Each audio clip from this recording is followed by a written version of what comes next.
Good morning, CG. Today's broadcast is going to look a little different. Several members of our staff have been working on an important story, and we want to share a part of it with you now. Earlier this semester, we started working on a story that we believe is important for students to hear. It's about a growing issue in our community, fentanyl. Over the past few weeks, we've spoken to parents, doctors, police officers, and community members about the issue, its impact, and the solutions. We have compiled what we have learned into the following video, as well as an article that can be found on trojaneer.com. We hope the story resonates with you like it did with us. In March, a 15-year-old Avon student died after overdosing on fentanyl after believing the pills their friends had bought were Percocets. Then, over the weekend of April 28th, a second Avon student died of a suspected overdose. While these overdoses occurred 22 miles northwest of Center Grove, deaths of this nature remain a concern here. In Johnson County, synthetic opioids are the leading cause of drug deaths, claiming 45 of the county's 55 drug deaths last year. Fentanyl is classified as a synthetic opioid, which means that it is made artificially in a lab as opposed to naturally occurring opioids like morphine or opium. Fentanyl releases a high amount of dopamine in the brain, similarly to how a phone notification does. According to the DEA, 2 milligrams is enough to be fatal, which is roughly the size of a pin tip. Overdose Lifeline Director Justin Phillips says that because of the potency of fentanyl at such small doses, a minor miscalculation, or perhaps even a purposeful act on the part of street dealers trying to keep customers hooked, can be deadly. The challenge right now with using any substance that you buy from anyone that isn't a doctor or a pharmacist is that the chances of it having fentanyl are 100%. And fentanyl is deadly, especially if you don't know that you're using it. Johnson County Narcotics Officer Jason Windhorse, who requests to keep his appearance private, believes that this makes teens particularly vulnerable to its effects. It could be in any form. No one says it has to be an actual pill that is a legit pill that you can get from a pharmacy.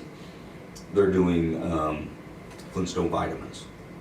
I don't know if those actually even exist on the shelves anymore, but again, it's something that's attractive to a teenage boy or girl, even adolescents of some ages, thinking it's a piece of candy that their parent has had when it's actually a pressed fentanyl pill.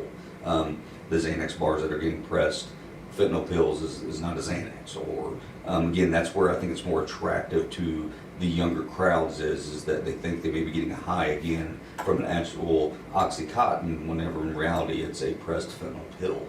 Cases like that of the Avon student are an all too familiar story for Janine Motze Hoffman, the mother of former Center Grove student Sam Motze.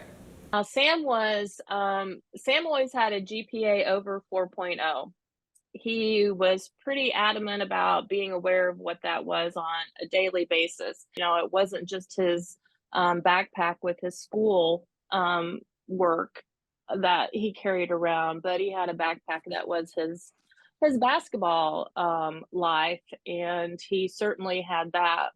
He was probably somebody that is your friend. He's not any different than anybody you know. In the spring semester of his sophomore year, Sam, along with his friends, decided to experiment with what they thought was LSD and acid, drugs that they thought would leave their systems before they could be drug tested at school on Monday. So it seemed, I think, to them, as I reflect back on it now, like it was a relatively safe choice, although not a good decision. Within that bad decision making, potentially something that was not going to have a lasting effect. Little did they know, however, the drugs they consumed were not LSD or acid at all. Rather, like fentanyl, they were synthetically produced by a dealer to stimulate a greater high. As a result of taking the synthetic drugs, Sam overdosed and passed away on May 11th, 2014, Mother's Day. Because of one mistake, his friends and family lost him, and Sam was robbed of his future. Probably a month or two before he passed away in May, I was thinking about it, junior year, we're going to need to visit colleges, these types of things.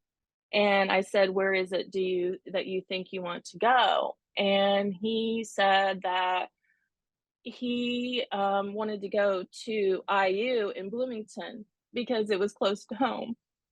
So that was what our plans were, but his plans changed without his ability to have the wherewithal to know something better to do than what he did.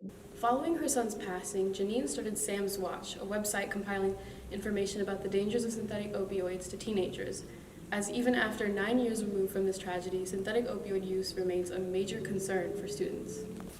Similarly, Justin Phillips' organization, Overdose Lifeline, is dedicated to overdose prevention and education.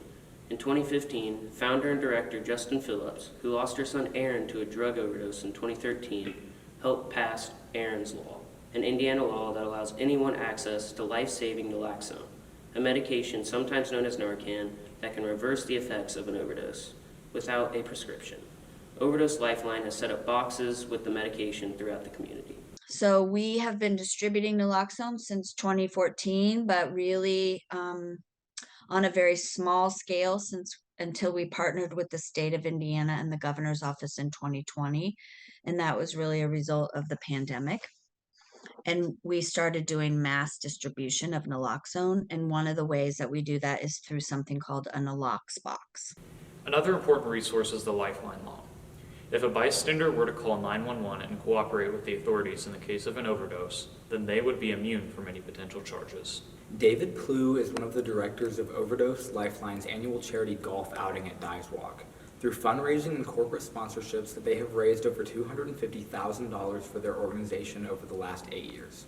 This year's outing will be at Dyes Walk on June 15th, and the cost is $100 per person.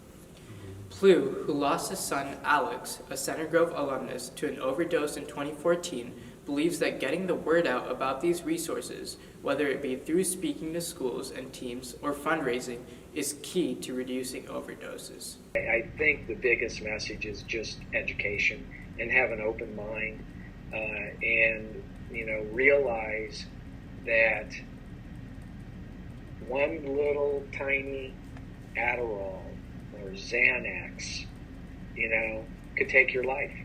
He also believes that having naloxone easily accessible is essential. If somebody knows someone who is at risk, and that risk could be, a legal risk or it could be an illegal risk of an opioid overdose, I highly recommend they have Narcan on their person, because you never know when you're going to come across someone who's in distress, and it can save their life.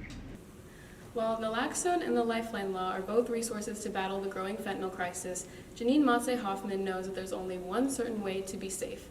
In the words of her other son, Nick Motze, a 2016 CG grad, Nick had said, I think Sam would want to know not to give in to peer pressure and to make your own decisions and make them good ones.